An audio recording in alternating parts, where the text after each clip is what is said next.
National Silver Company presents The Silver Theater.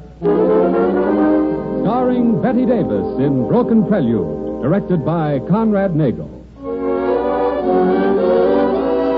Brought to you in behalf of two of the greatest names in silverware, International Sterling, world-famous solid silver, and 1847 Rogers Brothers, America's finest silver plate.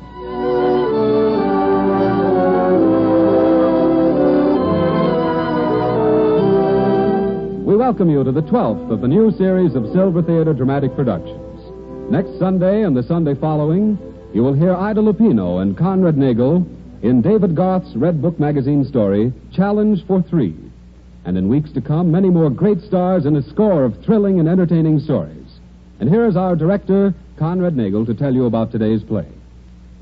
Today's Silver Theater presents the second and concluding episode of Broken Prelude, an original drama by True Boardman and Grover Jones, starring Betty Davis as Julia Connors, and Carlton Cadell as Paul Thomas, and Miss Davis's 15-year-old protege, Pamela Cavanis, as Nina Moloff. And now for our play. The lights are being dimmed and the silver curtain is rising on the first act of the concluding episode of Broken Prelude. 3 months have passed since Julia Connors was released from prison, and on that very day took young Nina Moloff away from the gambling club operated by her stepfather, Joe Renardo. They've been months filled with problems for Julia, for the girl Nina, and no less for Paul Thomas, young deputy district attorney in whose custody Julia is paroled. As our curtain rises, Julia and Paul are discussing the problem of Nina with Judge Ernest Gordon, chief jurist of our juvenile court. I asked you here because I want you to understand my position in this case. I'm sure you both realize Nina Moloff is technically a ward of the court, while you, Miss Connors, well, to be frank... To be frank, I've got a record. I'm a convict on parole, and you don't think I'm the proper person to care for Nina. That's it, isn't it? Julia, Your Honor, there are other factors I don't think you consider. For one thing, the care Miss Connors has been taking of Nina these last 3 months. The things she has done to start the child in her career. Paul. Julia got a job 3 days after she was released, as a salesgirl in a music store. Because then she could take operatic records home at night for Nina to hear. And there was the matter of lessons. Never mind, Paul. I can fight my own battles. Judge Gordon, do you know who the child's teacher is? Martucci. Martucci? But, Miss Connors, how could you afford... She can't, that's the point. Julia laid personal siege to Martucci's studio and practically browbeat him into accepting Nina as a pupil. And for about 1/10 his usual price. I tell you, all this has nothing to do with it, Paul. On the contrary, it may have a great deal to do with it. The fact that you've been making certain sacrifices with the child... Sacrifice is nothing. Nina's mother was my cellmate for 2 years. The day I was leaving, Anna sent for me. She was dying, and she begged me to look her kid up and see that she was taken care of. And that's all I'm interested in. But as I recall, this department has suggested 3 different couples as possible foster parents for Nina. And each time you found some objection to them. Well, they weren't the right ones. Oh, the kid's got talent. Her mother thought she could be a great singer, and maybe she can. So if anybody's going to adopt her, it should be somebody who can help her. I see. Then if this court proposed the girl's adoption by someone who could further the child's musical career, you'd be perfectly agreeable. Sure, why not? Why should I want to keep her? I've got my own life to live. But there's still the problem as to whether I can allow you to continue caring for Nina in the meantime. Why not? She's doing all right. Why not? Miss Connors, what was your profession before you went to prison? I was entertainer in a cabaret. So I understand. I also understand that working with you was a girl named Marcia Wallace. So what about her? Just this. Did you or did you not say before you left prison that you'd get revenge on Marcia Wallace because, as you put it, she framed you? Well, Miss Connors? Yes, I said that. Miss Connors, if I allow you to keep Nina for the present, have I your word that you will forego whatever action you intended against this Marcia Wallace? I've got to be going. Julia, wait. You haven't... Nina's at home alone, and I've got to take her someplace at 5 o'clock. It's important. I can't wait here. Goodbye. Julia. Your Honor, I'm sorry. But it's as I told you, Julia... I'm sorry, too, Thomas. I know how you feel about Miss Connors, and I wanted to try to help you. But under the circumstances, I'm afraid I'm going to have to take definite action.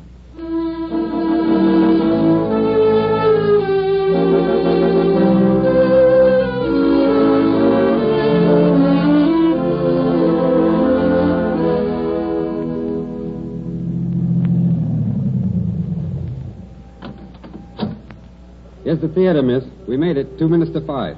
Fine. Come on, Nina. Here, driver. Thanks. We go in here, Nina. But what is all this, Julia? Why are you so excited? Why don't you tell me? Nina, inside there, waiting for us, or rather for you, is a man named Charles Renison. Renison? Yes, the manager of the San Marco Opera Company. For 6 weeks I've been hounding him to give you an audition, and you're getting it. Today.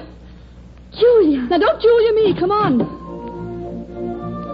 Yes, miss. Well, you look... We had an appointment with... Oh, Mr. Renison, I hope we're not late. Oh, not at all. Boris, hold it a moment, will you? This is Nina Maloff. Nina, Mr. Renison. How do you do? Hello, Miss Marlowe. What would you like to sing? Anything you say. Well, that covers a pretty broad field. The orchestra's been rehearsing some of the music for La Traviata. Know anything from that? How about Darfo Saint Louis? Sure you want to try that? I'd just as soon. All right. Boris! Yes, Mr. Renison? Boris, the young lady's going to... Miss Marlowe, Mr. Boris Coleman. How do you do? It is an honor, Miss Marlowe. I was a friend of your mother. I'm glad. Miss Marlowe's going to sing the Alforze Louis. Ah, good. Splendid. Come along, miss. Yes, and we'll listen from out front. Coming, Miss Connors? Just a minute, please. Nina. Yeah? Good luck, darling. You're not afraid? Guess I can't be, can I? This has got to be good for both our sakes. You're right. Now go on up there and sing. Julia? Yes? Kiss me for luck, will you? Why, sure, Nina. Thanks. Now beat it. All right, Julia. I'm ready, Mr. Coleman. All right. Okay, Anna Maloff. Your daughter's got her chance. Now maybe you'd better start helping her. Oh, it's got to be good. It's got to be good.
Nina!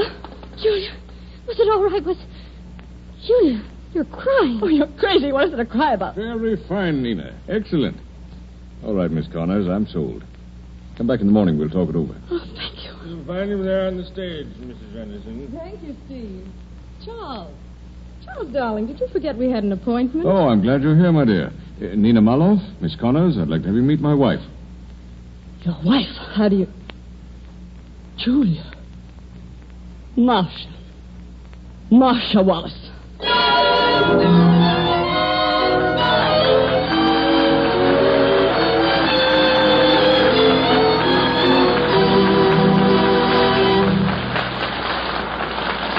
And so ends Act One of Broken Prelude, starring Betty Davis. Before we continue with the second act, here's a man with a Christmas thought. John Conte. By this time next week, the suspense will be all over. You'll know exactly what was in even the most curious-shaped Christmas package. And many of you, I hope, will find this Christmas a particularly happy one, because it brings you the gleaming loveliness of 1847 Rogers Brothers silver plate. Silver plate in the glamorous pattern First Love. For this is the new and sensational pattern that brings to silver plate for the first time the miracle of sterling silver craftsmanship. Craftsmanship which etches the rich floral ornament more deeply, raises it higher, gives it beauty and elegance undreamed of before. Craftsmanship possible only to a house rooted in tradition, a house of 91 years' supremacy in silver plate design, the famous house of 1847 Rogers Brothers. This Christmas, 1847 Rogers Brothers offer their glorious silver plate at special savings. The Silver Theater set, a beautiful 62-piece service in a stunning rosewood finish cabinet, costs only $59.75, a saving of more than $14 over open stock price. It comes not only in the First Love pattern, but in other attractive 1847 Rogers Brothers patterns also. Visit your silverware dealer tomorrow. Find out what easy, convenient payment terms can be arranged, and make your Christmas a silver Christmas with America's finest silver plate, 1847 Rogers Brothers.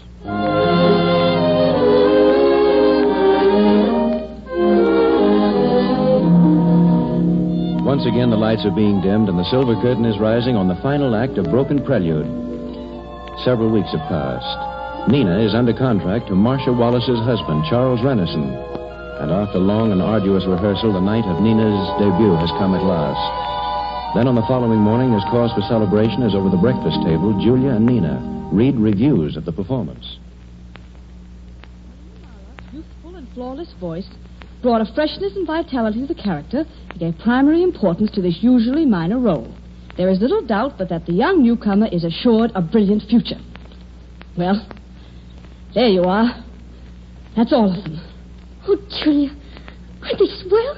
Swell? They're a bunch of lies, and you know it. Drink your milk. A bunch of lies? Nina Maloff's flawless voice. Humbug. You were flat 6 times in the second act. Julia, I wasn't. Well, once anyway, I think. I know what you mean, Julia. You're afraid maybe that those things in the paper will make a difference. They won't, Julia. Honest. I know that part of those things are just because I'm a kid. Well, if you realize that, maybe there's some hope for you. Pass the toast. Julia, I just thought of something. Now you can quit your store job, you know it? I need you with me at the theater, I mean. You know, to be sure I look all right. Check on my singing and everything. Oh, no. If there's one thing I can't stand, it's a typical stage mother. When it comes to a career, I always say a mother's place is... Mother. Julia, do you know what you said? Well, suppose I did. Maybe it's not such a bad idea. Oh, Julia, I'm so happy. I didn't think I could be so happy. Come to think of it, neither did I. Hey, come on now. You get on to your practicing. I'll go. Hello, Paul. Hello, Nina. Paul, have you seen the reviews? Yes, Julia. Oh, and thank you for the flowers, Paul. What did you try to do, buy out a flower store? I thought Nina was going to... What's wrong? Well, Nina, you better go in the other room. Paul? But what is it? I want to know. Go on, Nina. You don't need to say anything. Your friend, Judge Gordon, he's going to take her away from me. Yes, Julia. Oh, he would wait for a time like this. If you'll remember, you told him you wanted to be rid of her. You also said that you'd make no objection to Nina's being adopted, provided the right family wanted her. Oh, but a career. In this case, if anything, her career would be helped. Oh, well, I guess that's that then. If it means a good home for her and all the other things she needs, well, that's swell. That's all I was worried about. Down in your heart, you want that girl, Julia. You could fight to keep her. Maybe I've fought too long. Maybe I'm tired of it. All right, Julia. But there's one thing I think you ought to know. The people that want to adopt Nina are Charles and Marcia Renison. Marcia? Yes, Julia. Marcia Wallace adopting Nina.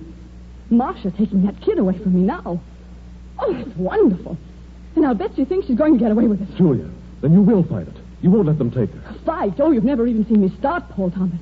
There's nothing I wouldn't do to stop Marcia Wallace from getting that child. Nothing. Do you understand? We'll take it to court. And I'll back you, Julia. I'll back you. Court? Oh, no. We won't take it to court. Because I'll settle this before it ever gets to court. A long time before. And I'm starting now.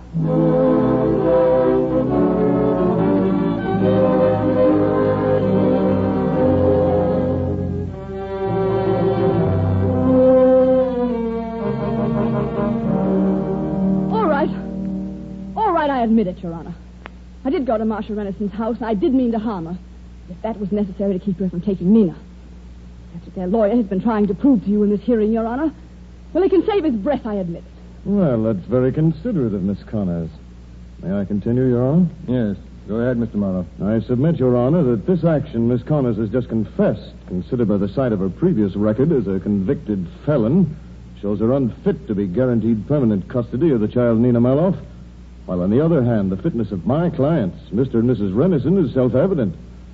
I believe that's all that need be said. Mr. Renison, Your Honor, you are fully aware of the responsibility that this adoption entails? Fully, Your Honor. And you, Mrs. Renison?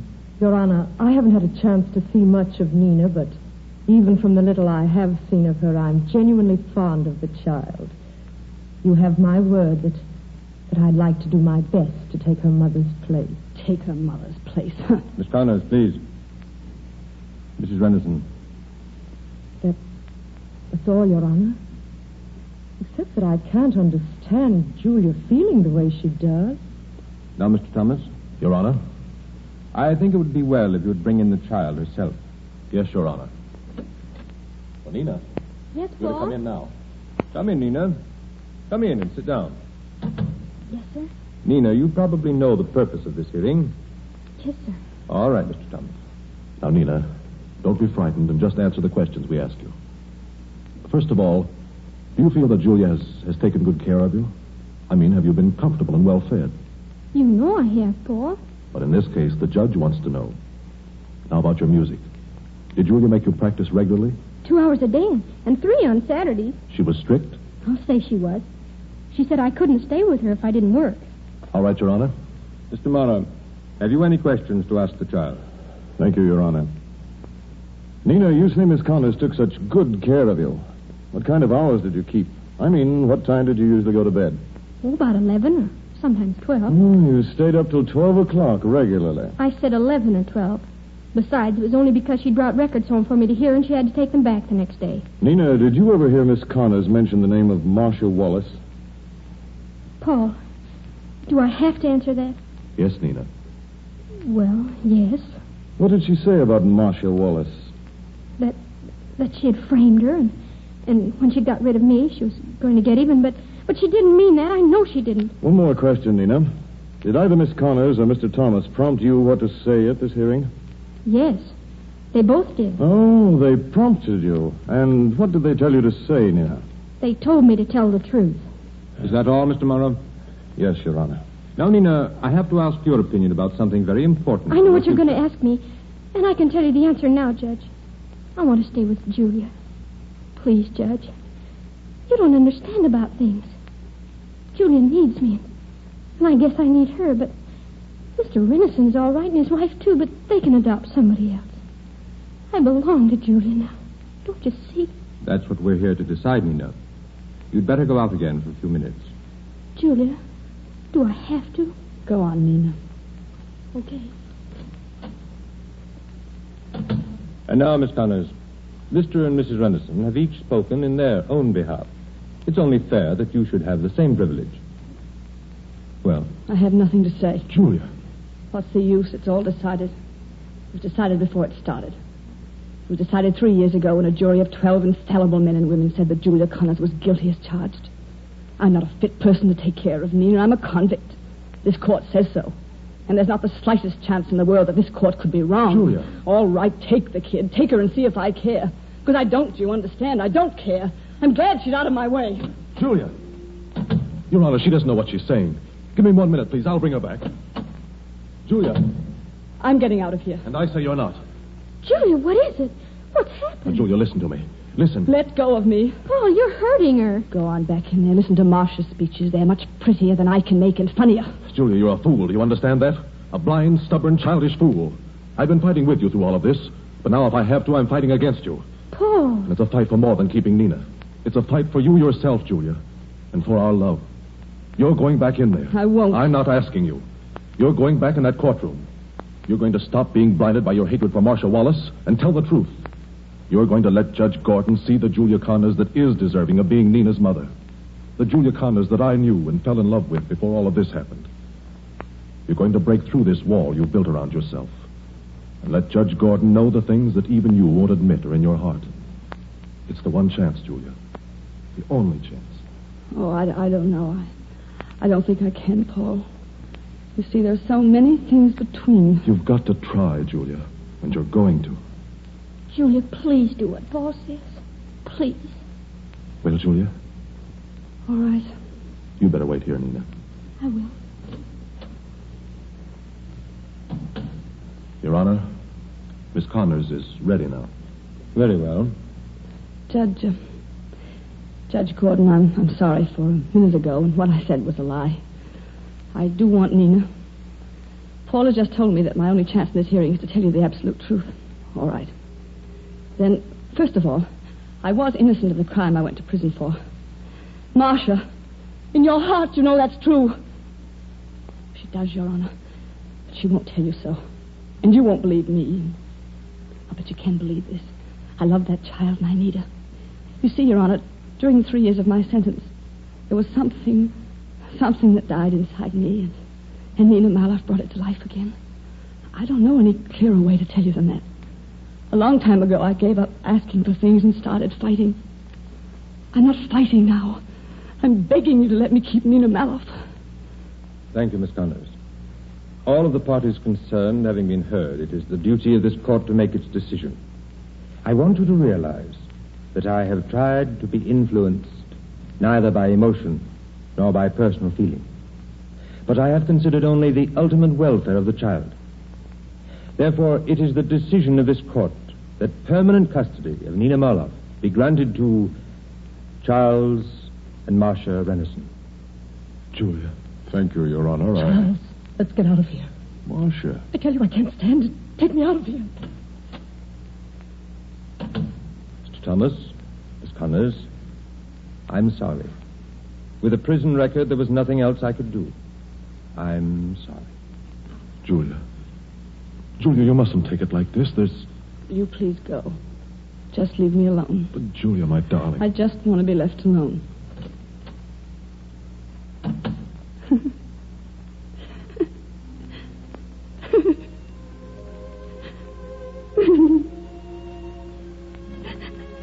Julia. You go find my Nina, Julia. Oh, you got to go. You can help her, Julia. I can ask nobody else.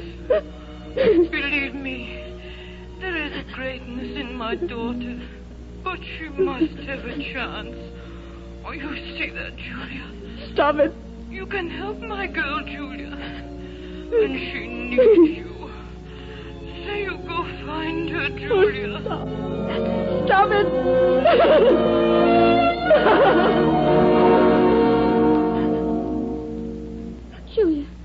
Julia, please don't cry. Nina, darling, go along. You've got to go with the others. But I don't. Julia, look.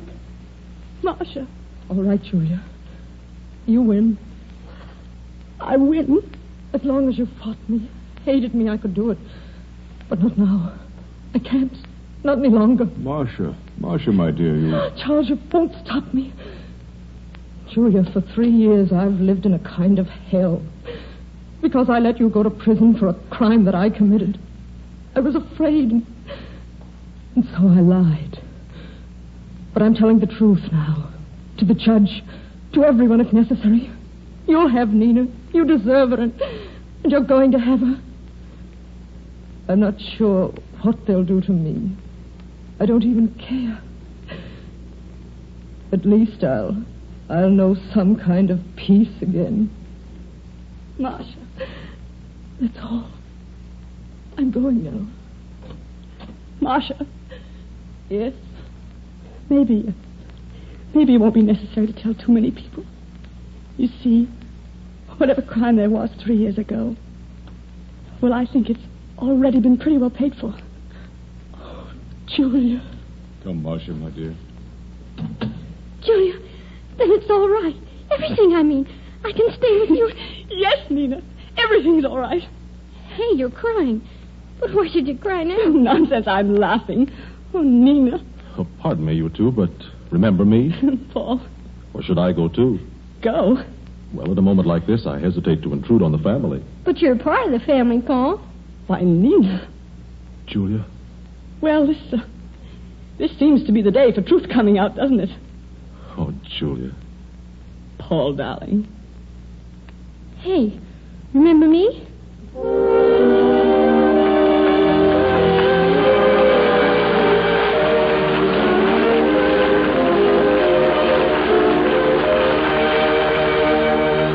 In just a few seconds, Betty Davis will come back to greet you in person. First, we'd like to remind you that while there are only 6 more shopping days before Christmas, there is something you can do about it.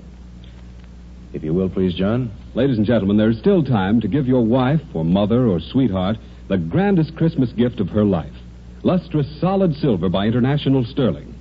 Your silverware dealer has services in many sizes and a wide variety of exquisite patterns, which can be yours on easy, convenient payment terms. If the one you're giving to already owns International Sterling silver, find out the name of her pattern and make your Christmas gift extra salad forks or other pieces in the matching pattern. For remember, any woman can be a more gracious and charming hostess if her silverware is beautiful and adequate. But perhaps you'd like to start a sterling service for someone instead. You can very easily indeed by giving one of International Sterling's lovely Me to You sets. This is a place setting for one person created in the rich loveliness of the Enchantress pattern and costs only $16.75. $75. Visit your silverware dealer tomorrow and visit your silverware dealer tomorrow and visit your silverware dealer tomorrow and visit your silverware dealer tomorrow and on that day of days, watch her face when she opens your package, when she sees the proud mark of International Sterling on every lovely piece, when she realizes that here is solid silver through and through, silver that will gleam as gloriously a full generation from now as it does this Christmas morning. International Sterling Silver.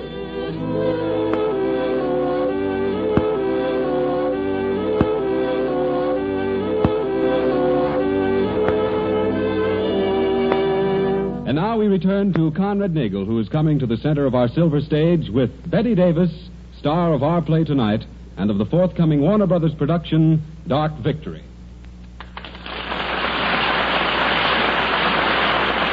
Thank you very much. Betty, if I ever write my memoirs, I'll have 2 stories to tell. The first will be about a time, 6 years or so ago, when a young unknown actress named Betty Davis made her first screen appearance in a picture of mine. And the other will be about this program, when a very young lady named Pamela Kavanagh started on what I'm certain will be another remarkable career. Oh, thank you, Conrad, for both Pam and me. And I'd like to thank Carlton Cadell for being such a patient Paul to such an impatient Julia. Thank you, Betty. It's been grand working with you. Well, you're certainly an industrious girl these days, Betty, making pictures like Dark Victory, appearing on radio shows like ours, and coaching Pam. Yes, and right now I'm taking over another job. Yours. Huh? Ladies and gentlemen, next week on Silver Theater, Mr. Conrad Nagel will star with Ida Lupino in Challenge for Three. Well, it's my turn to say thank you. And thanks a lot for being with us these past 2 weeks, Betty, and come again. Hey, remember me? Yeah, you bet we do, Pam. We'll remember you for a delightful performance and some lovely songs. I'd like to thank you and Betty for giving me a chance to sing them. Good night. Good night, Pam. Good night. Good night, Betty.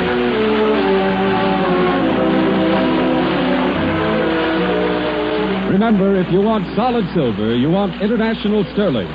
If you want silver plate, you want 1847 Rogers Brothers, both proudly created by International Silver Company. All the characters and events in today's drama were purely fictional. John Conte speaking. This is the Columbia Broadcasting System.